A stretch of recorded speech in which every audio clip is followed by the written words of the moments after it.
ప్రాపంచిక ఆత్మ ధ్యాన కోరిక ద్వారా విశ్వశక్తి లేదా పరమాత్మ దర్శనం కోసం హృదయం వైపుకి మళ్ళకుండా ఉండేందుకు 5 జ్ఞానేంద్రియాలు 5 రకాల అడ్డంకులు సృష్టిస్తాయి.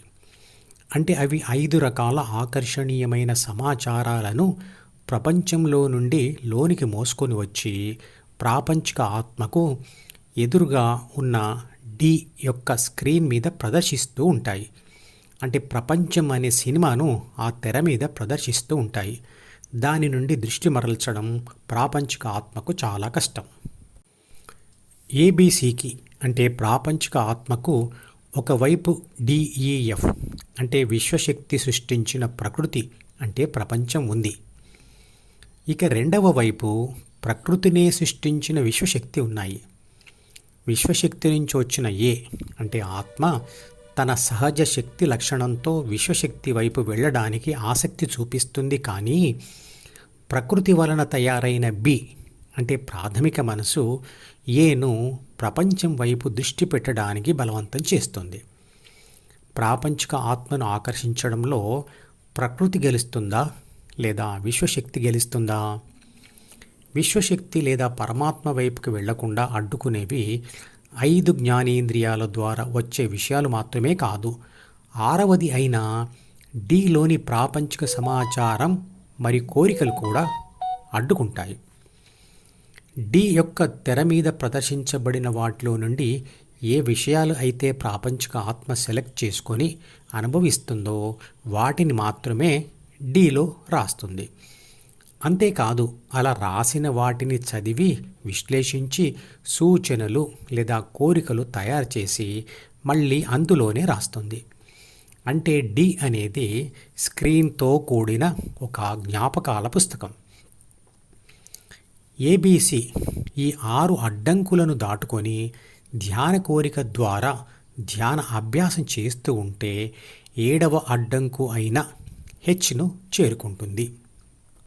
అంతిమ ఫలితం వచ్చే వరకు ఏబిసి అందులోనే స్థిరంగా ఉంటే హెచ్లోని తలుపు తెరుచుకొని విశ్వశక్తిని లేదా పరమాత్మను చేరుకుంటుంది.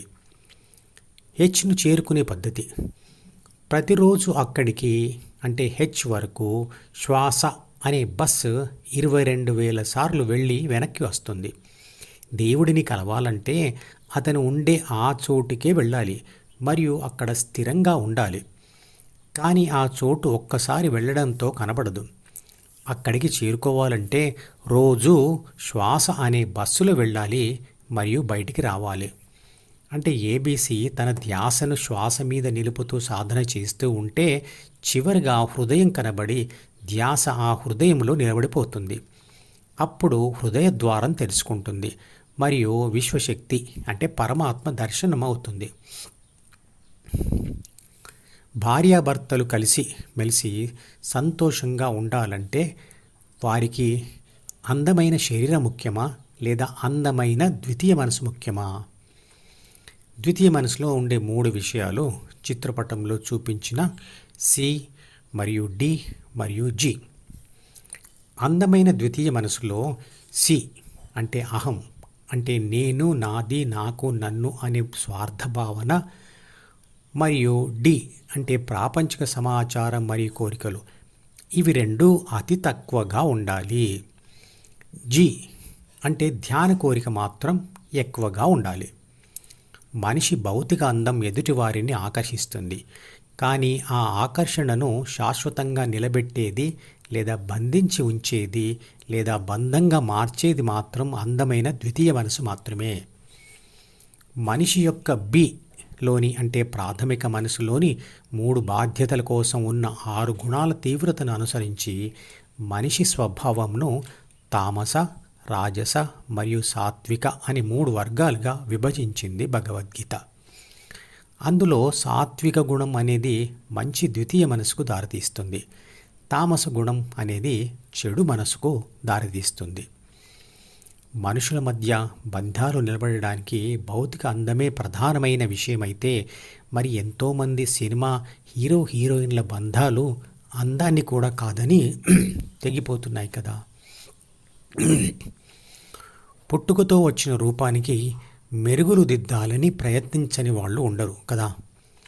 అంటే శారీరక అందం కోసం అందరూ ప్రయత్నం చేస్తారు. ఎవరైనా సహజంగానే అందంగా ఉన్నట్లయితే వారు అందంగా పుట్టడానికి ఏ ప్రయత్నాలు చేశారు? అలాగే అందంగా లేని వాళ్ళు కూడా అలా పుట్టడానికి ఏమీ చేయలేదు కదా. అంటే శారీరక ఆకృతి ప్రకృతి వలన కలుగుతుంది.